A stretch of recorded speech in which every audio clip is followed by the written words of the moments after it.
Sampun dipun darah udah ya.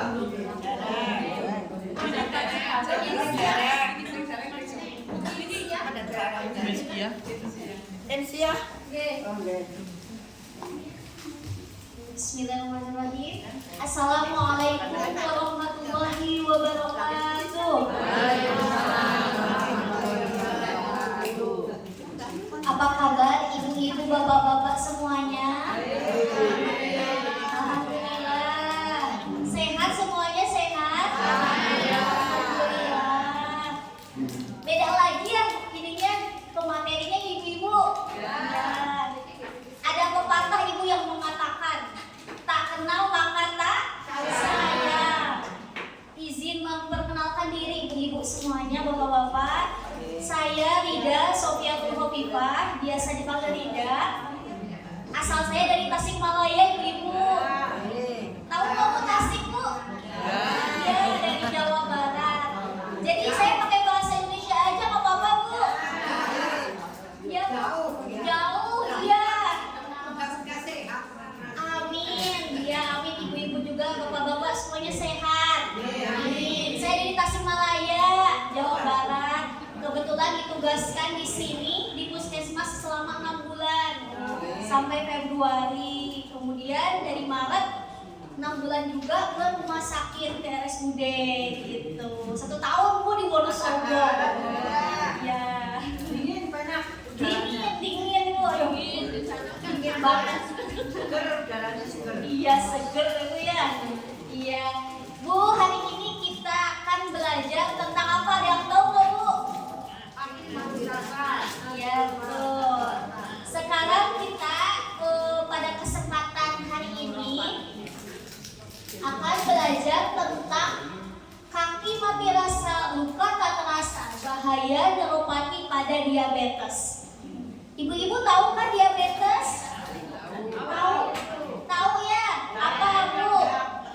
Gulanya tinggi. Betul, gulanya tinggi, betul.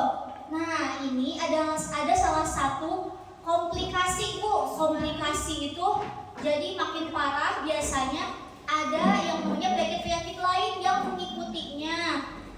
Nah, di sini ada yang namanya neuropati. Namanya ibu-ibu pernah dengar enggak?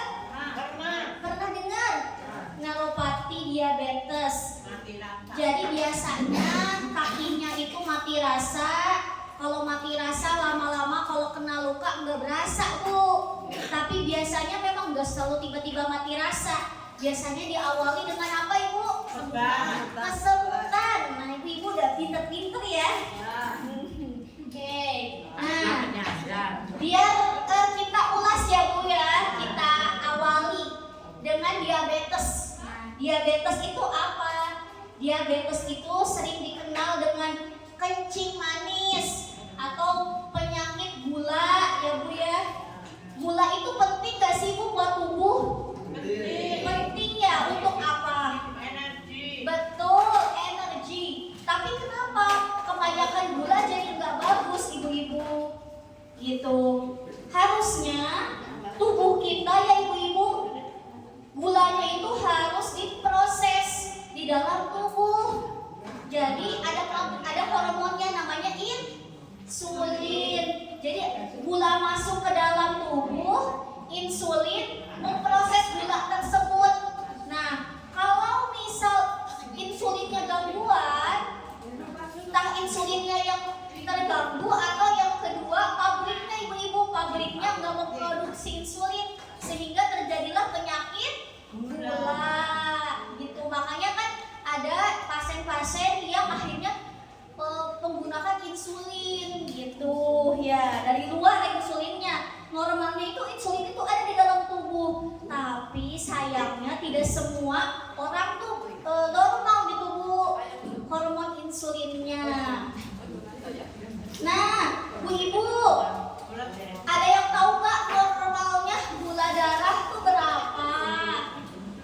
Di bawah 200. Iya, betul. Betul. Kalau ibu-ibu puasa dulu, sebelum tes puasa dulu nih Bu, 8 jam nggak makan dari jam 10. Jam 10 udah nggak makan, cuma air putih aja nggak apa-apa.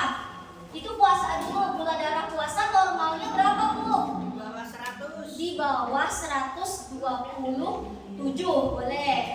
Di bawah 130 boleh. Makasih.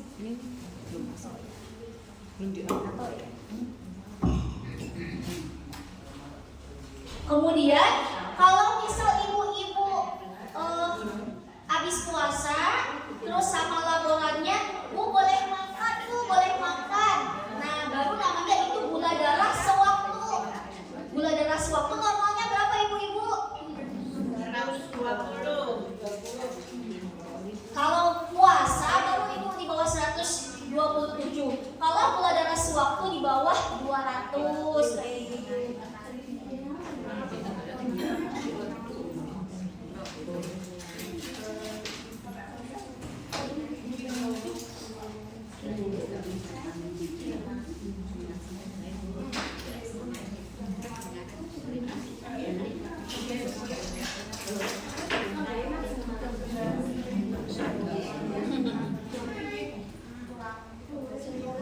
Nah, kayak gitu ya Bu.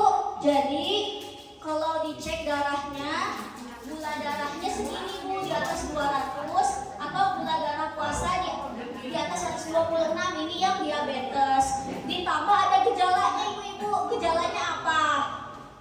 Lemas. Gejalanya ada 3. Sering kencing, betul. Terus sering lapar, betul. Udah lelah, haus, betul ibu-ibu. Nah itu kebanyakan kencing, kebanyakan makan juga, sering lapar. Terus sering kencing di malam hari ya. Oke. Itu ya Bu, diabetes. Kebas Kaki kebas, betul. Kalau kaki kebas nanti ibu, kalau biasanya gulanya dalam jangka waktu yang lebih lama gitu, tidak terkontrol. Oke. Nah, Bu, di sini kita lihat katanya itu di Indonesia berapa persen sih yang diabetes Bu? Ternyata banyak sekali. Indonesia ini katanya ranking keempat di dunia katanya Bu diabetesnya. Ranking keempat di dunia. Ya, Indonesia itu katanya ranking keempat dengan populasi penyakit gula terbanyak di dunia katanya Bu. Senang kan ya Bu? Iya, jangan sampai. Ini prestasi bukan Bu? Ya. Terus ya itu ya, pokoknya ranking keempat di dunia katanya. Nah, tadi yang kita bahas Ibu tentang gejalanya. Ini gejalanya ada 4P katanya. Kalau ini Ibu nggak usah dipelajari ya, ini singkatan medis, nggak usah diapalin. Nggak usah diapalin, yang penting artinya aja Bu. Sering buang air kecil katanya. Mudah haus, mudah lapar, penurunan berat badan. Nah, kalau ibu-ibu ada gejala-gejala ini harus hati-hati, harus memeriksakan diri ke dokter, dicek gula, minta dicek gula darah. Saya ada gejala ini Dok, makanya minta diperiksa gitu ya. Oke. Nah, selanjutnya, selanjutnya kita bahas tentang, udah lewat ya diabetes, udah ibu-ibu udah mendengarkan ya, sudah memahami ya, udah pinter-pinter lah ya, udah sering ya Bu ya materi diabetes, sering banget kan ya Bu? Iya. Nah selanjutnya kita bahas nih Bu, komplikasi. Ibu-ibu tahu nggak komplikasi apa? Kenapa Bu? Iya betul. Jadi kalau pasien gula lama-lama dibiarin, obatnya tidak patuh, sakitnya sudah bertahun-tahun tidak terkontrol, nantinya akan timbul komplikasi-komplikasi ibu-ibu ke organ-organ tubuh yang lain. Ibu-ibu, kan tadi penyakit gula itu artinya kelebihan gula di dalam darah. Pembuluh darah itu ada nggak di seluruh tubuh? Ada. Ada. Di mana aja? Di otak ada, ibu, di jantung ada, di ginjal, di mata, di kaki, tangan, seluruhnya betul? Semuanya. Terbayang nggak kalau misal gulanya tinggi di dalam pembuluh darah, nantinya lama-lama pembuluh darahnya jadi rusak. Ibu setuju? Setuju ya? Nanti rusak. Nah, kalau ke otak namanya penyakitnya stroke. Ibu-ibu, makanya faktor resiko stroke apa? Gula salah satunya. Kalau ke mata ada itu namanya Glukoma. kalau glukoma beda lagi ibu-ibu. Kalau glukoma itu namanya itu tekanan bola matanya tinggi. Kalau pada diabetes itu namanya retinopati diabetik. Retinopati, nah ibu yang ini nih. Dipakai gadur. Nah yang ini, yang poin nomor atas tadi namanya retinopati.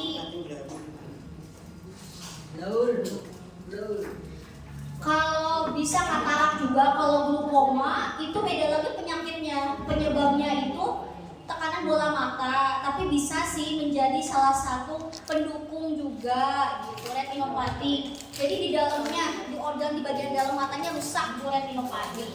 Terus ke ginjal juga ada namanya nefropati diabetik. Jadi kencingnya ada gangguan. Terus ke apalagi ibu-ibu kemana lagi? Jantung. Ke jantung, betul. Nah, ke jantung jadi ada penyakit jantung. Faktor resikonya betul. Bisa serangan jantung, bisa kolesterol juga, kayak gitu. Darah tinggi. Nah, makanya yang darah tinggi sama gula biasanya temenan ibu-ibu. Iya. Iya, suka temenan. Jadi yang darah tinggi sama gula suka temenan gitu. Suka ditanyain sama dok, ibu ada gulanya enggak? Ada darah tingginya enggak? Biasanya itu dua-duanya gitu. Makanya memang saling berhubungan gitu. Iya, tadi yang ke otak apa bu? Stroke, bukan mumpet bu. Kalau mumpet nggak harus gula juga udah mumpet bu. Stroke ya. Terus ini nih yang kita bahas. Kalau ke kaki, ke pembuluh darah kaki, ke pembuluh tangan, ada kesemutan. Tadi namanya apa bu? Neuropati, betul. Pintar ya ibu-ibu, fokus, konsentrasi ya. Iya, itu neuropati diabetik. Nah, iya, oke. Nah ini yang tadi saya jelaskan. Ada yang ke mata, ada yang ke mata.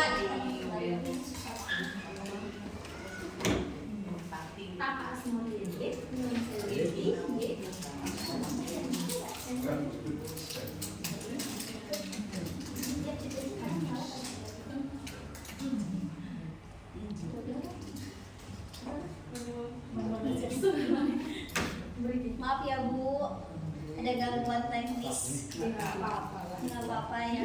Ini ya Bu yang saya jelaskan tuh, ada yang ke mata, ada yang ke mata, ada yang ke jantung, ke ginjal, ada yang ke kaki. Jadi dari gula ini bisa kemana-mana, makanya harus terkontrol kok, harus terkontrol kadar gula darahnya. Ibu jangan terlalu udahlah gitu, bosen minum obat setiap hari gitu. Tapi selain obat memang ibu bagus olahraga kayak tadi senam ya Bu ya, dirutinkan.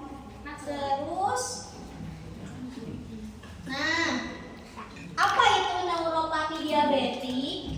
Salah satu bentuk komplikasi diabetes di mana kadar gula yang tinggi pada akhirnya menyebabkan kerusakan pada saraf ibu. Jadi gula nih ke pembuluh darah. Pembuluh darah ini jadi rusak. Sedangkan saraf-saraf ini perlu pembuluh darah juga ibu-ibu. Makanya tidak teraliri gitu loh dengan baik, akhirnya sarafnya jadi rusak juga. Kalau sarafnya jadi rusak, ya pasti timbul gejala. Gejalanya apa aja? Awal-awal suka kesemutan, dari kesemutan jadi mati rasa, nggak berasa ibu, disentuh aja nggak berasa, kena luka nggak berasa, ada yang panas, ada yang kebas kayak gitu, gejalanya kayak gitu ibu-ibu. Nah ini kita lihat ya bu gambarnya yang tadi kita perjelas. Ini kan pembuluh darah ya bu ya, normalnya seperti ini bu ibu, normalnya pembuluh darah kayak gini. Ini yang kuning saraf, yang merah pembuluh darah. Ya bu ya, jelas ya. Ini normal. Ini yang kuning saraf, yang merahnya pembuluh darah. Normalnya harus seperti itu. Kalau pasien-pasien yang gula, pembuluh darahnya rusak bu tuh, mengecil ya, mengecil. Akhirnya lama-lama si yang kuningnya sarafnya juga ikut rusak. Jadi rusak juga, akhirnya kerusakan saraf, timbullah gejala kesemutan, kebas-kebas, mati rasa seperti itu. Jelas ya bu, jelas? Jelas. Nah ini penyebabnya. Penyebabnya itu banyak. Pada intinya kadar gula darah yang tinggi. Terus ada beberapa penyakit pasien yang punya autoimun ibu.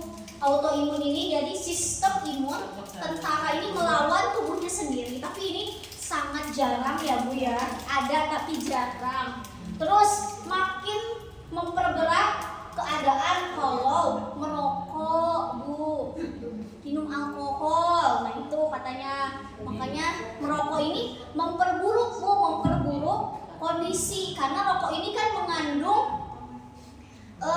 stres oksidatif, zat-zat beracun yang mengganggu pembuluh darah juga kayak gitu.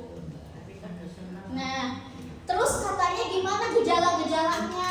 Nah, kalau ibu-ibu merasa misal bapak-bapak merasa ada kesemutan, itu gejalanya. Kebas, nyeri seperti terbakar, nyeri seperti tertusuk, iya panas, sensitif bila disentuh, gangguan koordinasi tidak seimbang bu, terus lemah otot, gangguan buang air kecil.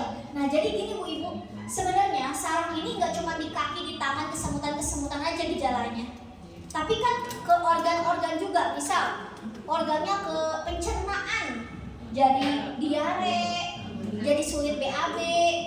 Misal ada sulit pipis kalau ke saluran kencing, nah itu juga kan ada sarafnya juga ibu organnya. Nah itu juga termasuk gejala, cuma itu jarang, tapi suka ada juga pasien gula yang keluhannya, dok saya mencret, dok saya sulit BAB. Nah itu termasuk juga neuropati gitu, gangguan sarafnya ada di organ-organ. Nah faktor resikonya tadi yang pertama penyebabnya, faktor resiko itu penyebab ya bu, ada yang bisa diubah, ada yang sulit diubah ibu. Kalau yang bisa diubah apa aja? Pertama, kontrol kadar gula darah. Itu bisa diubah, betul nggak bu? Betul ya? Bisa dikontrol gula darah. Yang kedua, darah tinggi. Kalau ibu punya tensi tinggi, dikontrol juga. Yang ketiga, dislipidemi. Dislipidemi itu kalau misal ibu punya kolesterol yang tinggi, itu dikontrol juga. Yang keempat, obesitas, diturunkan berat badannya. Yang kelima, merokok. Nah itu 5 hal itu yang warna hijau, 5 hal yang bisa dikontrol sama ibu. Tapi ada yang tidak bisa dikontrol.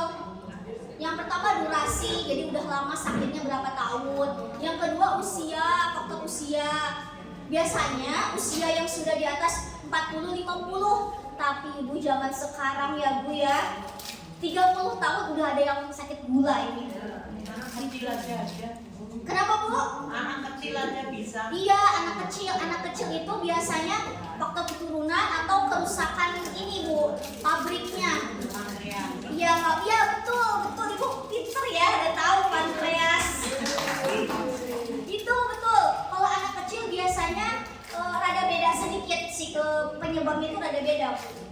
Kalau diabetes tipe 2 biasanya insulinnya yang memang ngaco gitu bu.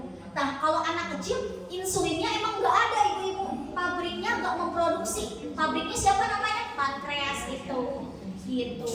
Terus faktor genetik gitu, jadi keturunan kadang memang suka ada menurunkan gitu. Tapi ya itu kan memang tidak bisa dikontrol ya ibu-ibu, nggak bisa kita ubah gitu. Yang penting 5 hal yang tadi yang bisa dikontrol, yang bisa diubah gitu.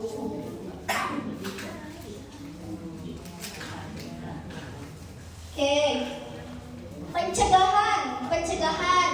Terus gimana untuk mengobati? Misal udah terlanjur kesemutan, udah terlanjur kebas. Tetap ibu-ibu kalau kesemutan ada vitamin saraf, ada obatnya buat obat anti nyerinya, buat kebasnya. Tapi tetap ibu-ibu yang seperti itu tuh tetap penyebabnya dulu yang harus diperbaiki gitu. Ada obatnya, tapi obat tersebut nggak baik kalau dikonsumsi terus-menerus. Jadi yang bagus itu harus pertama, ini yang nomor pertama, kontrol gula darah. Jadi jangan sampai naik hiper, nggak boleh. Yang kedua tekanan darah, obesitas. Nah yang keempat ada konsumsi vitamin B kompleks. Nah suka diresepin ya ibu-ibu ya, dikasih vitamin kalau ada kesemutan nggak bu? Nah itu jaga-jaga dikasih vitamin B1, B6, B12 biasa dalam 1 tablet. Terus jangan menggunakan alas kaki yang sempit ibu-ibu, yang pas aja gitu, nggak terlalu besar nggak terlalu kecil. Terus pencegahan selanjutnya mengkonsumsi makanan rendah kalori dan lemak serta tinggi serat seperti buah dan sayur. Rutin berolahraga ibu-ibu minimal 30 menit setiap hari. Ibu-ibu suka olahraga nggak? Suka. Sehari berapa menit? Ya. Terus ya lanjutkan ibu-ibu kayak gitu, jalan kaki nggak apa-apa bu, jalan aja, gak usah lari bu, nggak usah lari kan. Jalan aja minimal 30 menit dalam seminggu 3-5 kali cukup. Ya jalan aja. Kalau ibu-ibu yang suka berenang bisa, yang suka sepedahan, tapi sepedanya yang ringan-ringan aja ya bu, jangan balap gitu. Jangan badminton ya. Itu olahraga berat, intensitas berat, apalagi kan ibu lututnya takutnya sakit, jangan. Jadi yang ringan, senam, berenang, jalan kaki. Kenapa bu? Aku isu-isu. Iya. Jalan kaki, iya.